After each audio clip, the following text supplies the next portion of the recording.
Hi, I'm Jared Fuller. Welcome to Scratching the Surface.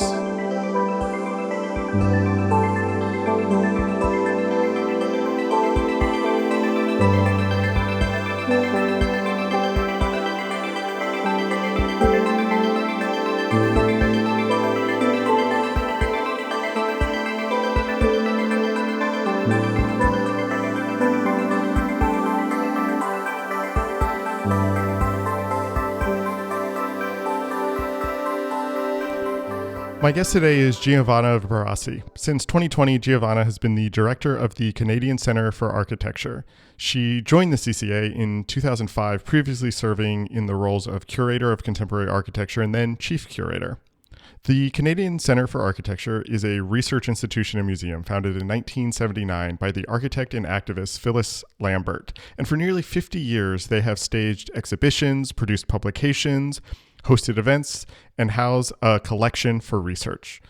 Both the CCA and Giovanna's work specifically brings together two topics that I'm deeply interested in and come up on this show often: the role of institutions in design discourse and how we expand the role of the designer and how we talk about the designer. Whether that's through exhibitions like The Museum Is Not Enough, a sort of meta project that explores architecture, contemporary social concerns, institutions, and the public, or The Other Architect, an exhibition that explores alternative modes of practice, Giovanna's work and research considers architecture expansively, but also situates itself inside larger societal and political concerns. With all this in mind, I invited Giovanna on the show to talk through the CCA and how she considers how it sits within the larger architectural discourse. We talk about institutions as a form of media, what it means to be a center for architecture, and how institutions like the CCA can create an architectural culture. On the back half, we talk about Giovanna's own background studying architecture before quickly moving into editing and writing. And we look at her 2015 show, The Other Architect, which feels at once biographical and reflective, but also a way to talk about her larger critical project. If you like the show and what we do here, you can support our work by joining our Substack. We have a monthly newsletter that's free for everybody, as well as a paid tier that gets you bonus content each month and really helps keep this show free for everybody all the time. I always say that I want this show to feel like you're listening to a great conversation in a coffee shop. And so for the price of a cup of coffee a month, you can help us do more of this work and put more of these conversations into the world. We really couldn't do it without your support. Giovanna Borasi, welcome to the show. Thanks a lot, Jared. Thanks for having me.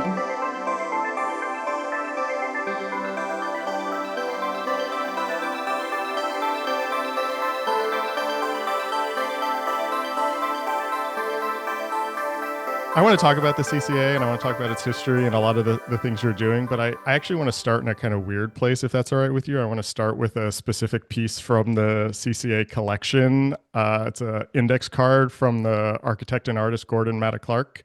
And on it, he wrote in what looks like a Sharpie, "Here is what we have to offer you in its most elaborate form: confusion guided by a clear sense of purpose," which, first of all, I love. That's my new motto. I'm gonna borrow that for myself.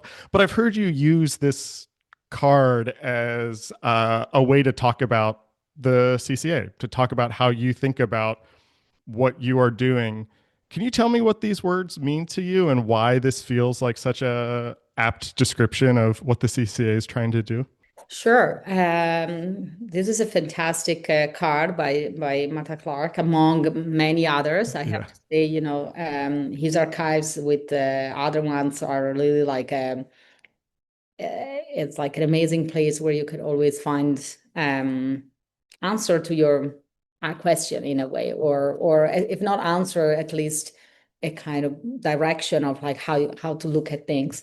Yeah. So I think it's actually that sentence is if you come to visit the CCA, not in the main entrance, but let's say more the sort of like staff entrance, but also visitor entrance and so on, is really written on the wall and as wow. a way of welcome you and sort of saying, here you come, there will be confusion. So I think to me, it really talk about the approach of CCA of not wanting to give you answers, but to agitate questions, Mm, sort of like stay in that productive place that is like we are thinking about something, and maybe to arrive to a solution or a direction or an intention, you have to pass through that brainstorming think tank moment where there is confusion.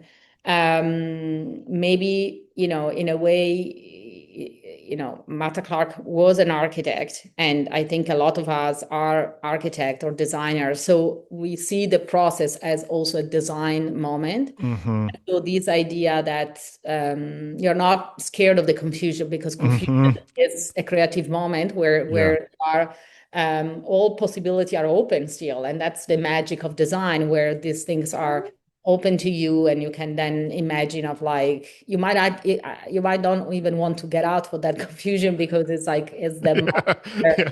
all things are possible. And so that's, to me, is a very productive space. And then the other things is this idea of sense of purpose. Yeah. So in a way, as also, yeah, it's confused, but you have a conviction. You are there for a reason. It's not just to be in that chaotic space. Mm. You have an agenda. You have this conviction and sense of purpose, like we are here for a certain reason. And so I think that somehow connects also to the mission of CCA, of this idea of making architecture a public concern. And so if you think you have that, then you have intention, you have an agency, Mm-hmm. and right away um, you understand that confusion is an explorative mode, but we are not losing time. We are not joking. We are actually we have a purpose to fulfill. I want to come back to this idea of confusion because it actually is raising a lot of other questions for me that I wasn't kind of immediately thinking about. But let's hold on this idea of purpose for a second, because the Canadian Center for Architecture was founded in 1979 by the architect activist Phyllis Lambert.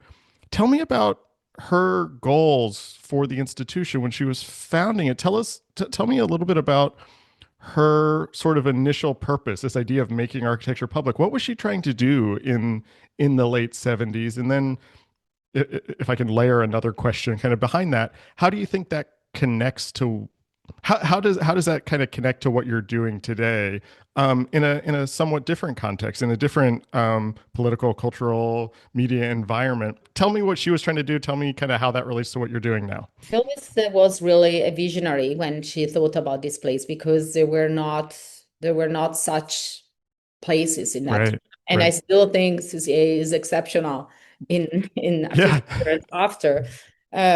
So I think she's an architect, and I think she felt that architecture has a big role to play, but often he is left to architects, and Mm, people are sort of saying, this is a domain that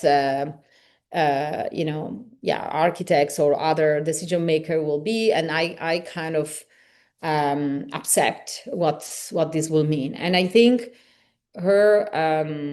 she also has a kind of activist role, where she actually has protected also in the city of Montreal a lot of things that, through urban renewal will were destroyed or were yeah. destroyed, and so on. And so I think the mission of this idea of making architecture a public concern is really to say, give importance to architecture, where you understand architecture as a very broad idea. It's certainly not just the building, Right. it's the ideas, it's his relation to society, and so on. So yeah, I think it was a bold sentence, especially in a period where a lot of people were pushing for a kind of autonomy of architecture, as it did Mm, be a kind of a very autonomous discipline, not connected to society, not connected to. yeah. So in a way, was a bold position going against what was that direction. And she, from the beginning, and this is actually in her founding documents, she thought CCA should be a polemic institution. So somehow this Mm, this attitude of also not being here to reassure people, but to really kind of like discuss what are the Yeah. issues, what are the key questions, and gather people around that. And when I say people, it's not only the architects and decision maker, but can be also citizen. I think that's what's really at the core of our intention. And I think it's still, when we say making architecture public concern, that part is still very true for the CCA. Now, what has changed are two things, I think. First of all, when you say, making a public concern, like also what is public, is your Uh-huh. public, and so Yeah. obviously there is a all kind of and new understanding of even just the word public. And in this 50 years, because in 3 years, CCA will be 50 years old, there have been different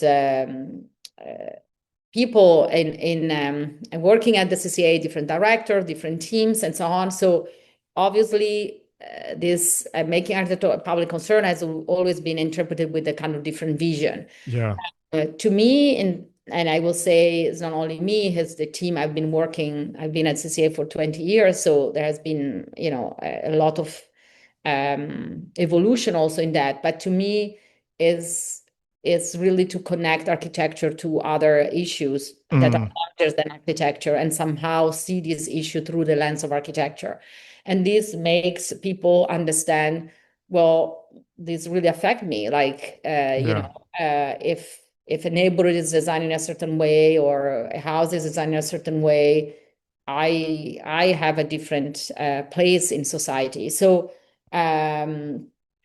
and it's easier for, let's say, the public to understand that through a societal issue more than through an architectural, and discover that architecture is at the base of that Right. conversation with societal issue Right. somehow. I'm really fascinated with names and words, and so I don't want to spend too much time on this, but I wonder if we could talk a little bit more specifically about the name Canadian Center for Architecture. I'm really interested in that descriptor Canadian, and I'm especially as you were talking about public and what is a public and who are the publics that you're engaged with, and then also this small word for. It's not the Canadian Center of Architecture. It's not the Canadian Architecture Center. It's for architecture.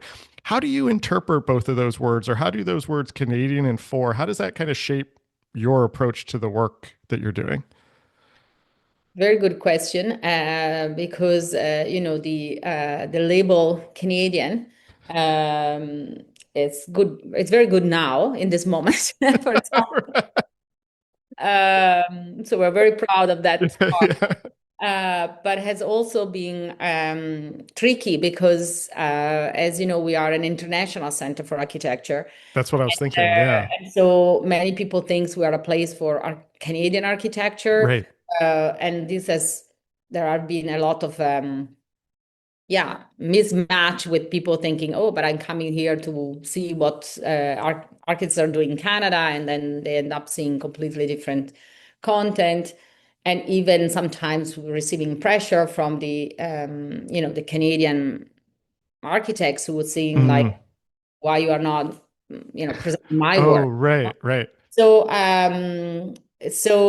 in a way, I always thought, to me, the Canadian part was more to be interpreted in the kind of modality of like how from here we are looking at the world. Uh, So in a way, sure, you have a kind of Western gaze, but you're also in a place that has always been very open to immigration. There is a lot of diversity. Even the way you arrive to decision is through more a kind of dialogue and consensus. So I always interpreted um, more in that sense, more than yeah. has to be Canadian in the content, but more as it will be a kind of Canadian approach. Like Hmm. you if you transfer this to the kind of medical help, you will think, okay, there is Red Cross or Blue Cross of, Right, right, but then you have the Swedish one or the Norwegian one or the Swiss one. They right. all right. kind of different modality and different preoccupation That's in interesting. actually a similar job. So I always interpret in that way, while the pressure is more of like Canadian Yeah. subject. Also, this I have to say position us because we are in Quebec. So also, are you Quebec or Canadian? Like so we Right. have this kind of at local level. It is a kind of struggle. Now, all of this, to tell you the truth, is that in a way, Phyllis didn't really intend to call it Canadian Center for Architecture. She thought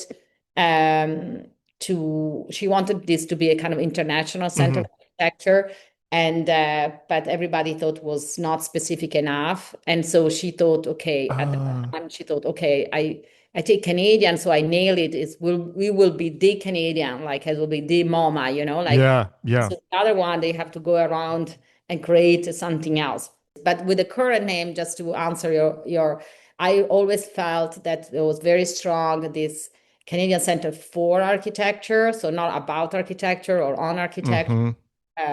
but so as is your first public is architecture itself. So Right. is it being in dialogue with architecture, is in being in pushing the agenda of architecture, is in questioning what architecture can do and so on. So in a way, that's your first public Yeah. architecture itself. So you have to, in a way, I interpret it as like our work is also to contribute to the discipline, as should continually rethink what architecture, its agenda, edges, borders, territory can be.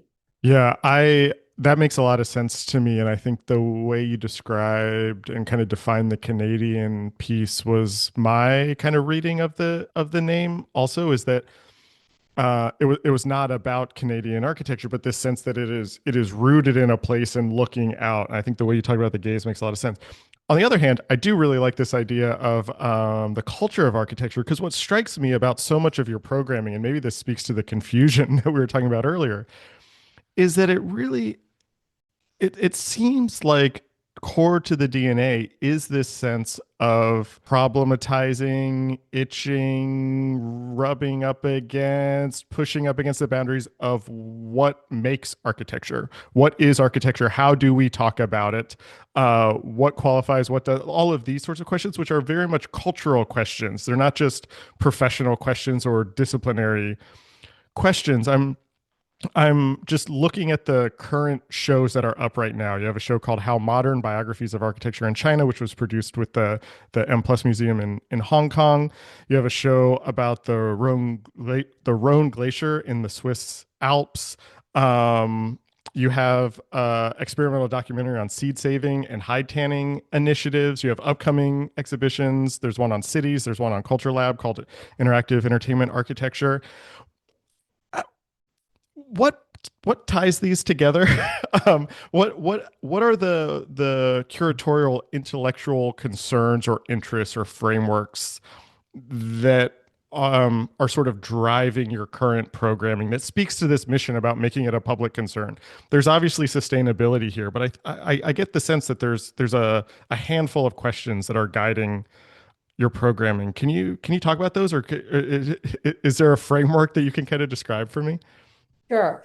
Well, the first things, you listed what are the kind of more immediate public output, like exhibitions somehow. Hmm. So I think this is very important, but at the same time, I think it's also to understand the CCA has this kind of organ. This was going to be my next question, but yeah, go Okay, ahead. Sorry, okay. go ahead. Go ahead. But where there are a series of curatorial research formats that sort of like go beyond the kind of what is in the gallery Hmm. Hmm. and so on. I think, and I think again, your question is an important one because we are working on redesigning the website, not so Hmm. much because we need the new design, because I actually like it as it is, but more to sort of evolve the institution. So just to push the next phase of the institution. Yeah. The previous director, Mirko Zardini, has created this idea that, we had the CCA, that is the building here, and then we will not do, as all the museums are doing, a physical expansion. We don't need this, but this idea of a kind of second building where the website is Mm. kind of second building. To me, I think I even moved a little bit further on that. It's not even a second building. It's actually your Yeah. your Yeah. kind of, not your avatar, but let's say your digital, how you say Yeah. it? For a lot of people, it's the first building. It's my first building. You know, that's where Exactly. I go to view the Exactly. archive. Yeah. So it is the CCA somehow. And then it happened to also have a physical. So I think Hmm. we have now moved to this new reality where the CCA is that, and then a physical building is the opportunity to experience or to go deeper in that. I always now talk about the CCA as an idea and a place. And Mm. so the idea are all those things that you can encounter in the content of CCA, and the place is not only the physical building here, but is maybe when we meet in Venice, or like the place are Yeah. moment with a kind of um, yeah, that in more in depth or encounter, or when we screen a movie and people are together to discuss it somehow. So sorry for this the route. No, this is you've set up like a handful of things I was going to ask you about anyway. So this is But perfect. in terms of, so what I want this new website to do, and I'm just explaining this to kind of give an answer also to your question, is to make clear that we are working on through three, four topics at the same time that we think are what we call this kind of urgent issue, overlooked Mm. ideas. Hmm. And so what you then see as a public, one of these curatorial moments that can be, an exhibition, a book, a film, a talk, a seminar, I don't know, are the touch point where we're actually sharing Yeah. what we are understanding and what is the Yeah. research we're doing. So now I think the preoccupation that we have are certainly, there's this kind of environmental question that has been always with the CCA. There is a kind of urban question, and Mm. that I think we put it aside for a few years, and I really think it's important we're going back. There is a question that, extend from even the show I curated, The Other Architect, then became a series that we have recently that is groundwork. So actually to see how architects are changing their Hmm. approach toward a kind of environmental issue. But then from there emerged this question of legal Right. and how architects are now becoming thinking about designing laws and so on. So the next main project will be about this kind of legal and policy framework and so on. So to give you a sense, it's like as we are continuously asking ourselves this question, and then we use an exhibition or a curatorial project as a way of going deep and researching, and then we find something and we think, oh, this is interesting, let's go deeper, and then Y- become the next program. Yeah. Uh, so to understand how all those things are connected, you might have to kind of zoom a little bit out and see what happened few years past and what will happen few years future. And then Yeah. you start to think like, oh, I see how they went from this to this to this. In that sense, and then I shut up, is a very much as a, again, maybe because I'm an architect, is how you will design. Like you design, I don't know, a, a house, and then you figured out, oh, the entrance can be this. And then you're like, oh, that's a nice idea. Next time, this will become the core of the next project. And then you see what I mean? Hmm. Hmm. I mean, you set up exactly what my next couple of questions were going to be. I think you sort of anticipated where I was going with this because what I wanted to talk about is that the exhibitions are just one part of what you do. You also there's other public facing things like public programs and publications, but you also have a very very large collection that it seems to be increasingly online or available online. You have research initiative, research grants, you know, projects that are kind of rooted in the collection or based in the collection in some way also. I've heard you describe your work as being one of both producing content and facilitating access to that content. And the reason I'm asking this is you were starting to kind of hint at this a little bit. I'm wondering how do you think about the relationship between the collection, between new research, when that becomes an exhibition or a publication? Can you kind of just walk me through how all these different facets of what you're doing come together into the stuff that we as the public actually see, the kind of output or that access that you're kind of giving us to that content? Do you know what I mean there? Yeah, yeah. It's a complex thing, but I will try. Um, so I think there are two ways of um, arriving to this question of like what we offer to the public or how the public gets involved in this. So if we're saying, for example, this question of legalities or legal frameworks, so on, the way we work is always two ways. Is we first of all we arrive to that question to pose ourselves that question because in speaking with and observing the current practices, we start to see there is a phenomenon happening. It's like people are start to be interested in this. They are challenging. Mm-hmm. It's also not a new thing. Mm-hmm. That there is a kind of framework and architects are trying to push the envelope and Right. kind of testing. And so on one side, we're interested in saying, okay, but that's really maybe we can capture this moment and these ideas. So what we will do is look at the collection and see what we have there. Mm. Not because we want to show the collection, that also is part of what we're supposed to do, but also because the collection might contain, again, not past ideas that you want to apply to the future, but contain past answers to similar questions that were Oh, posed. that's interesting. Uh, Yeah. so you're not really saying, oh, I want to copy that, but you actually want to see how that architect, when they had the similar question, how they have thought about it. And this might trigger new ideas for you. So then we look and then, we say, okay, so architects has protested for things, has organized, Mm-hmm. lobbying for things, has tried to create institution to go Mm-hmm. against things, and so on. And so there is the opportunity to look at the collection and pull out things where already those stories are embedded, and because it's already experienced, then you as a public might understand this because you can historicize this, you can say this Right. happened. But at the same time, we want to ask what is going on now, and then we will then talk with a kind of contemporary practice and involve. So, for example, this show will have a kind of historical and kind of contemporary component to engage with the public. So sometimes the question comes from the contemporary and we dig in the collection to I find. see.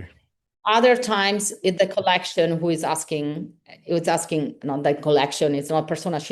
I always say she because in Italian the collection is Oh, la yeah. so I always say the female. But the collection is not asking you, but the material in the collection, together they kind of create a subject, and so Yeah. that subject might become relevant because there is a kind of interesting similar question in this moment. So this show you mentioned, we actually open next week, that is about entertainment. And Mm-hmm.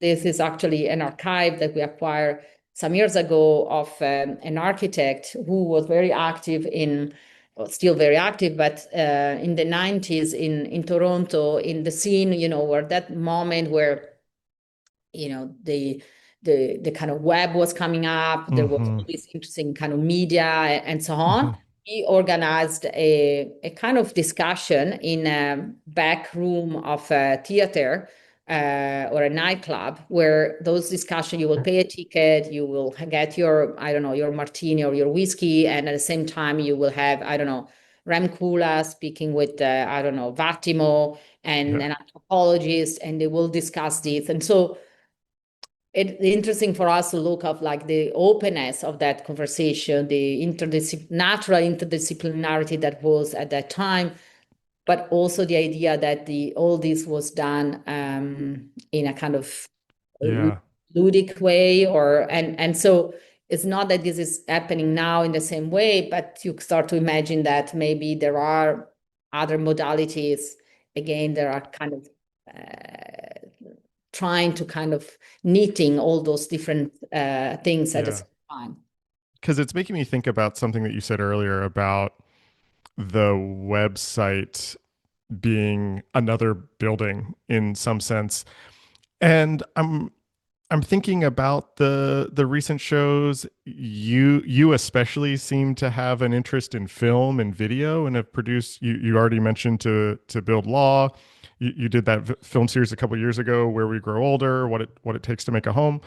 Um, how do you think about media in regards to this question? And I hesitate to ask you this question because it sounds a little bit reductive, but I'm wondering like how much is an institution now, and you can speak specifically to CCA or you could speak generally, is really just a form of media.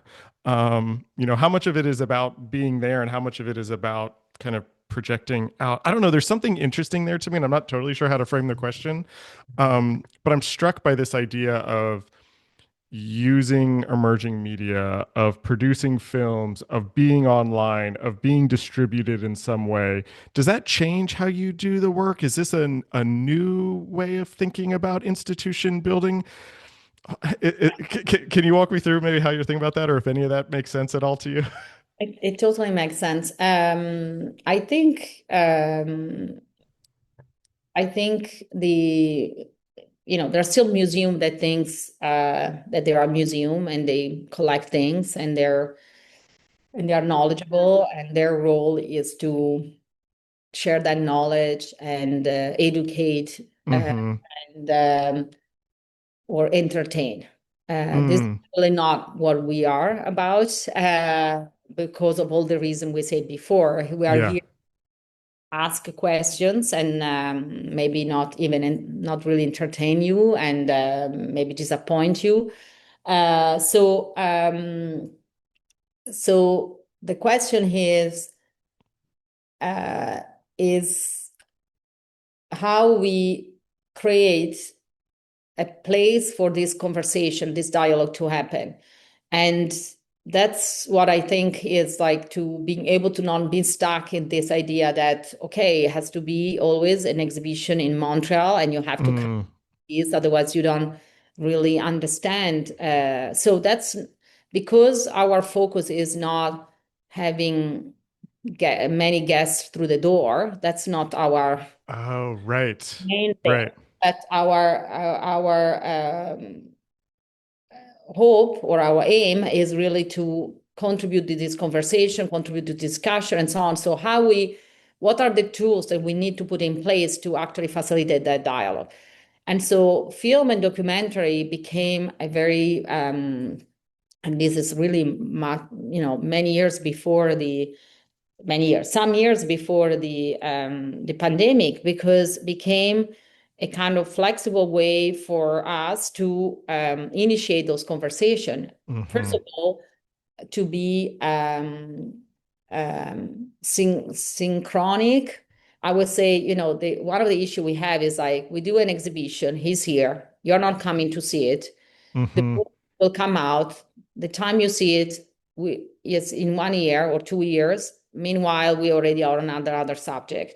Yeah. Uh, so there is this distance. So the film allow us for the kind of immediacy, like Yeah. this is what we're discussing. This is what we're discussing here now. At the same time, you are seeing it in Tokyo. They are seeing it. Everybody can discuss it in a way. Has like what Netflix has done. We are all Mm-hmm. seeing the same series. Right. Right. There are some localities, and but somehow these large distributors have figured it out that we can have this global conversation. And so, to me, this documentary can be that, because we are saying Yeah. that at the class at university, they can look at that and have a conversation, can be in another institution, can be in Venice. And somehow we are agenda on the same time. So this is one I Yeah. think that media offer us. Um, at the same time, I still think we need to keep the other because, the exhibition offers, well, first of all, the question with the collection, but also offer the sometimes a really kind of more in-depth engagement. Yeah. And the book are a kind of more lasting presence of things. So I think we should engage with all of these things. We have not been good with the podcast ourselves, but certainly it is another interesting media. But I just think that what I like for the CCA is to not be stuck in the fact that you always have, you have Yeah. the you have to feel them in a way. I think CCA will be very free in a future where you don't even have to do that. It's like when you want to say something, what is the best way? Is Yeah. an exhibition or is a podcast or is a documentary? You will choose the curatorial tool that is appropriate Right. Right. to that level of engagement. And this is happening. Does that have to happen here in the web, in Yeah. another place? Yeah. It's I, also where the public is. right. That makes a lot of sense to me. And I'm wondering, you've mentioned a couple times that you're an architect. You studied architecture. It seems like you very quickly moved into more kind of cultural production, editing, writing very early in your career. Did you work as an architect at all, or did you jump right into editing and writing? I did my master thesis with an editor-in-chief of a magazine, Lotus. And while Hmm. I was preparing my thesis, he told me, like, why you don't come and start to work there a little bit. And this was a quarterly magazine. So I thought I stay 1 year, but in 1 year, you basically maybe work on two because the other two were done before. So I Right. Right. more. So then, first of all, the thesis took much more time because then I was working full time. So, and then I stayed 8 years there as an Right. editor. So I work a little bit in an architectural office. I also design with friends a house that I don't know if it's still there and the situation, but not really. I passed the exam. Yeah. Eventually I can even sign a project. Will be scary now because I, but I have yeah, in a way, not really deciding it, but I found myself in this. Yeah. Yeah. I mean, the reason I asked that is I was sort of curious what it was about architectural culture, to go back to our earlier conversation, what it was about writing, about exhibition making, that maybe you felt like gave you a different view of architecture, or that you could approach these subjects through different lenses as opposed to just building or making buildings. But it sounds like maybe that wasn't conscious. It sort of was a one thing led to another. Do you have thoughts on that at all, about sort of your kind of circuitous way in and out of architecture? I think was not conscious, but now I see it as a unconscious, but the kind of Mm, right decision for me. I think to make a difference, really, as an architect, you also have to have not a kind of big ego, but you have to think that you have the answer for the others. You have to mm, believe in that because mm, otherwise, why your project will be the right one?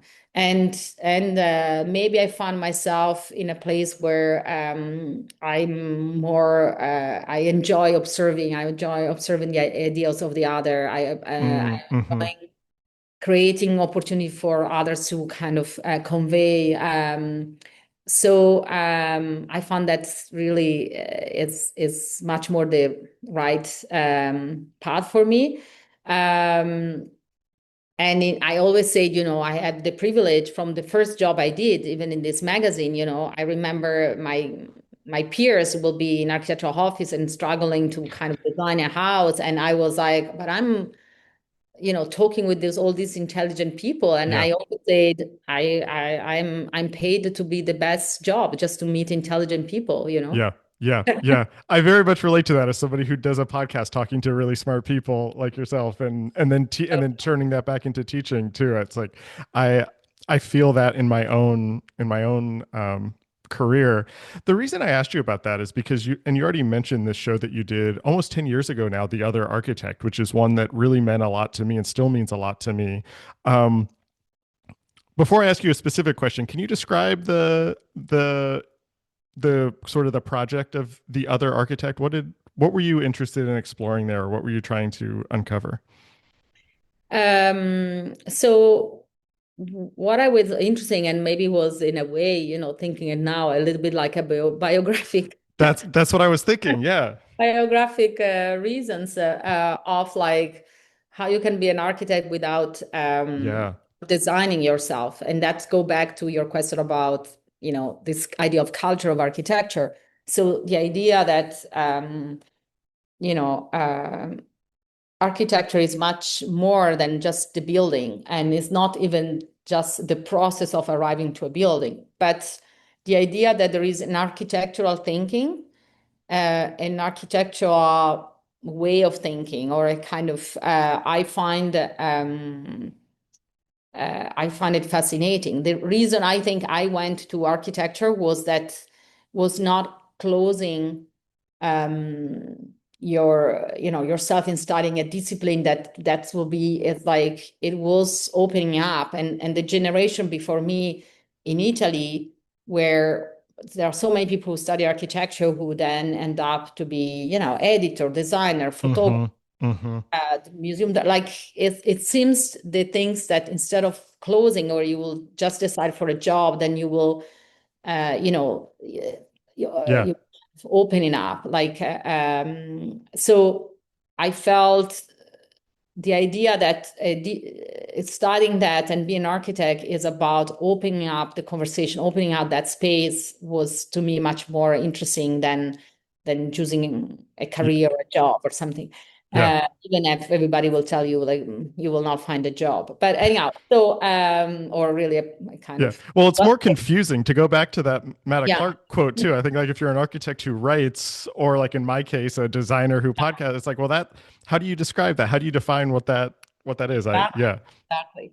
So I thought, it was important, and I think was also not only autobiographical on me, that maybe again it was a subconscious idea, but also about the CCA, on the fact of why we collect certain Yeah. and certain architects, and always about these figures that had maybe not built so much, but Mm-hmm. had this all these kind of ideas, and yeah, expanding again this idea of what architecture is.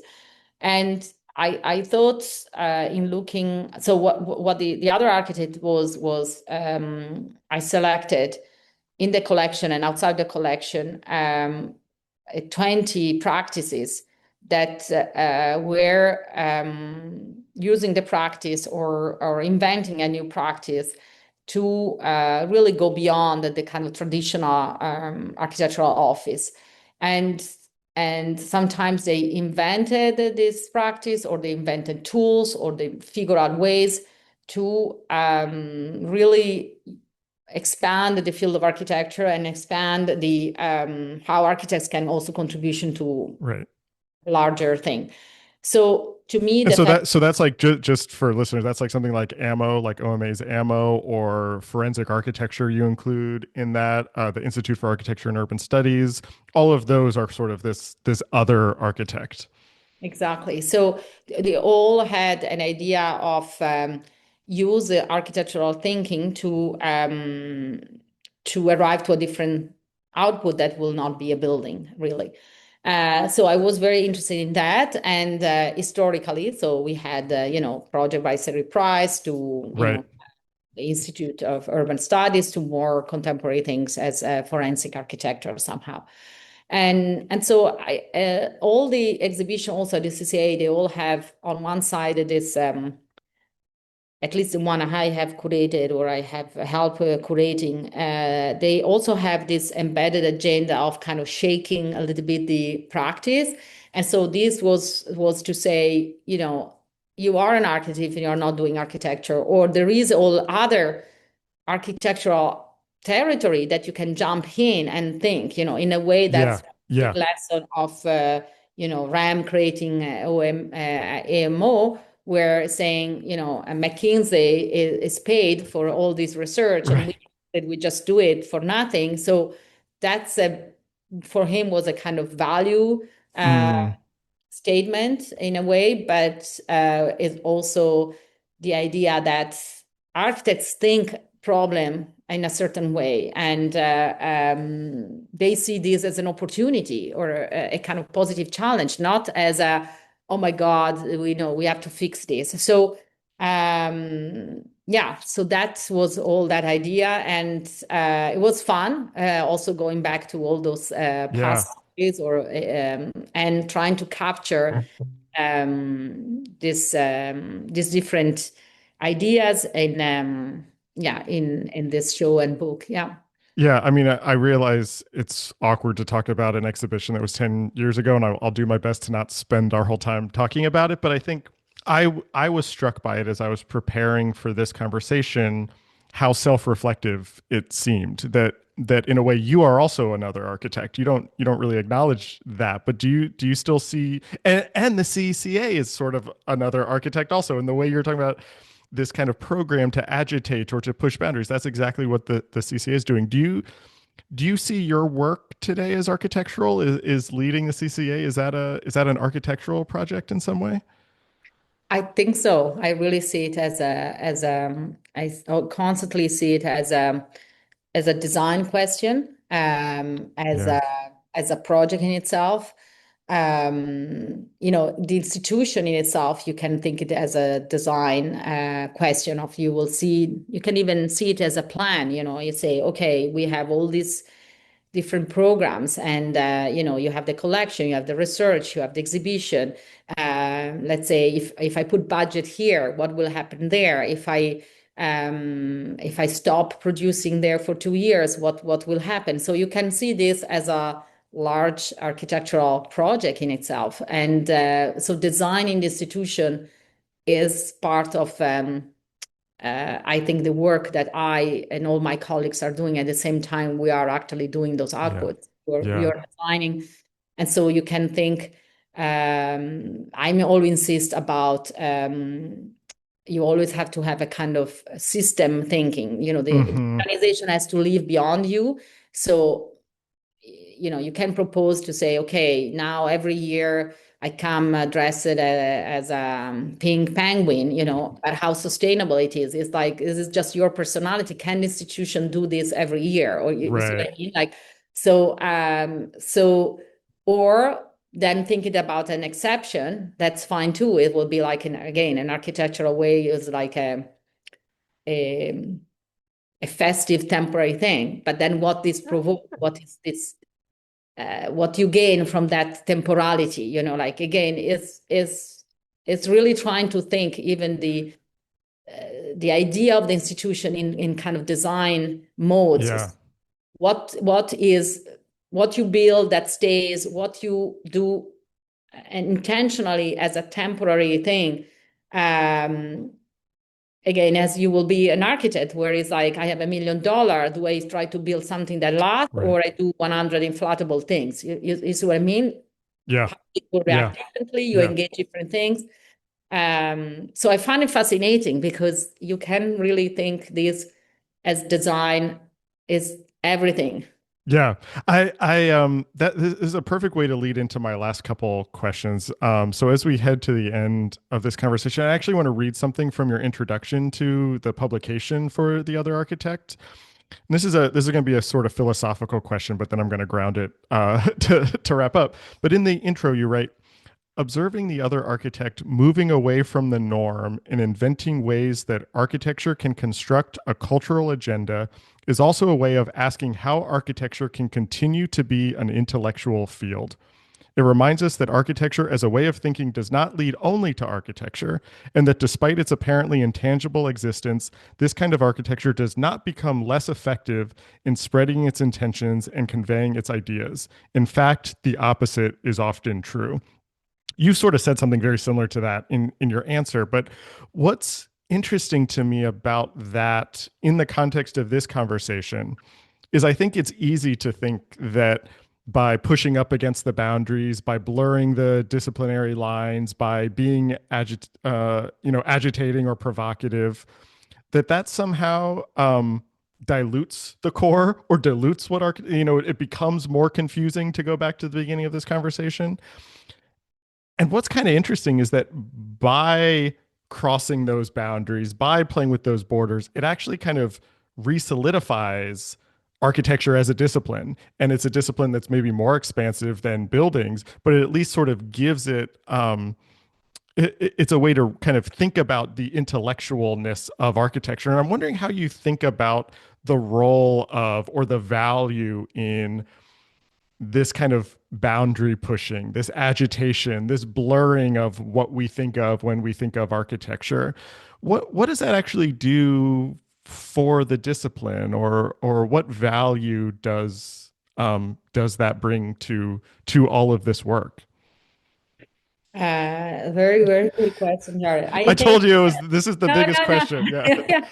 I personally, I don't see any other ways. That maybe I'm Yeah. limited in this. I always think it's very hard to be an architect these days because you actually have to know so many things. Uh-huh. I'm Uh-huh. not saying that in the past, architects were not knowledgeable, but it's like medicine. We now know so much of our body, of our world, of our universe that you cannot simply do things the same way. Hmm. In a way, I worked, for example, for this with this architect Alessandro Poli, who was part of Super Studio, and we have this Oh yeah. material at CCA, and I helped in the acquisition. And Super Studio did this project was called Interplanetary Architecture. It was like after that, man went to the moon. It's not possible to think architecture anymore the same way because you Right. only have the realization of these interplanetary things. And so to me, it's a little bit the same thing now. Now we know how architecture can affect mental health in a kind of very precise way, or physical health, Hmm. how materials affect our bodies, how separating people between generation only makes disasters, or separating at the urban level communities what provides. So we have all these, and so Yeah. now as an architect you cannot just go like this and say, oh no, but I want to do my house in bricks, has to be red, is a cube, and I want Yeah. a nice window. And it's like, what's going on? This is, to me, this is not possible anymore. Unfortunately, there is still a lot of this. There's still real estate developer who push that just because they want to make Right. money on this. But we now know all of this. And so I find that that's the only way is to embody all that complexity and trying to figure out that if you are doing a supermarket, you are not just designing a supermarket. You have to think about the food chain. You have to think about when things expire, what you do with that. You have to think about how your community around you, it's like Yeah. that's the beauty of that architecture in built or in an idea can actually bring all these people together. And if you think about this and not a sort of like a kind of power structure where it's like me, Right. architect, or like I decide for all these people, that will be natural. I'm working now with this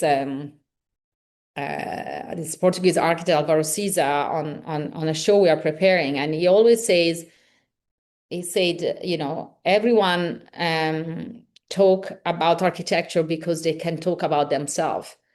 Mm. And so Mm. in his mind is like, you say, well, I'm not, but in the moment you say, well, I live in Montreal, it's a cold city and the streets are busy. You are not realizing, but you are talking about architecture. Right. Um, yeah. So to me, I don't know, I don't see other ways, but probably I'm in that sense, I'm like this, and I kind of want to push it Yeah. away. No, I agree with you. No, I'm with you also. Like I mean, I feel like so much of my project is like kind of banging down all these walls and trying to kind of figure out where else it can go. And I think that's a nice way to ask you this last question, which hopefully will be less philosophical and a little easier to answer. Because I'm curious about all this that we're talking about, the culture of architecture, the blurring of boundaries, alternative ways of practice. I'm thinking about your role specifically in the CCA, and I'm thinking about institutions like the CCA that are in my mind sort of sit between academia and practice in some way. You know, it's not purely an educational system, it's not purely practice. It has both of those, but it's also somewhere in the middle. I'm thinking of, to go back to the other architect, I'm thinking about Peter Eisenman's Institute of Urban Studies is this halfway house. Like I kind of think about institutions like yours as halfway houses. What do what do people like you and institutions like yours, what do they contribute to architecture, design, culture that those other sides can't? Sitting in this sort of, you know, yourself sitting in this sort of blurry middle spot. What does that give to the culture that, you know, maybe I can't in academia or someone in practice can't? How do you think about that? Well, I think one of the first thing is that, in the moment that we put our finger, and I said, I joined the CCA in a privileged moment because the first periods, CCA needs to gain authority. Now it has an authority, so it's a kind of easier job, but it also you carry a responsibility because if I point to something, then you are pointing to something. You are bringing all these people to Yeah. that. So Yeah. you carry that responsibility still. But I think the first things is to do that. So Mm, to say, now this is what is important to discuss. And I think because we are an independent center, so we are not bound to any yeah. Yeah. your government or other body decision. We are free to say what we want to say, but also, as I say, to point to things. And so in the moment that we say, okay, this, let's discuss this, I think this does something to the practice, because suddenly you have this voice that is sort of like bringing everyone Yeah. together on that. And that's, I think, is one of the first thing that CCA can do. The fact that CCA is in Montreal and in a way is a little bit at the edge of many other. Also, we are outside of a bit of this kind of competitive. Obviously, we know what is going Mm-hmm. on in the Mm-hmm. other institution, but we are in a way, and not in a kind of more relaxed, laid back situation, but you not in the center, and therefore you kind of Oh are more yeah. agile and you use that. And so that help us also to, again, to in a kind of quickly pass through one things and the other. And I see being a bridge through Americas and Europe or other places as I would not say a kind of neutral place, but somehow, because we are not neutral, but somehow has this Mm-hmm. Mm-hmm. capacity, and those also international, where we can sit with very different actors Yeah. in a kind of productive conversation. Um, the third thing I really think, because we are a curatorial place, but the collection really plays a central is also role is also the idea that, and that was the ambition of Phyllis in creating this as an international, is that architectural ideas are not, they are borderless. And so Mm-hmm. Mm-hmm. now the fact that you can imagine that these plays are putting together all those ideas that maybe were born in separate places, but they still had been in dialogue, but now they are physically together or digitally together, Yeah. help people to start to kind of connect all those different ideas. So I don't know. Those are the things that I can imagine how we as a place can play that. But that's also very specific to how the CCA is. This is why I find that, in Europe, there are a lot of, there are some centers, but they also have this kind of national mandate. Mm-hmm. Suddenly the conversation is very different because you are promoting Right. a kind of values or ideas of a very specific place, or you are embedded in a kind of local conversation. So I found in that sense CCA unique in the way that Phil is really intelligently set it up. Yeah, I think that's right. And I think, if you look at the almost 50 years of the institution, and especially under your leadership over the last few years, there's this sense of being able to bring people together, bring ideas together in a way that other institutions maybe can't. And this idea of pointing at things and saying, this is a concern. This is a thing we need to talk about. I think you all do that with really important issues for the last, like I said, for the last 50 years, really, you've been doing that. And I thank you for that. And thank you for this conversation. This was so great. I really enjoyed having you on the show. Jared, thanks to you. And it's very good. You asked a lot of things and make me think a lot. Good. That's my goal.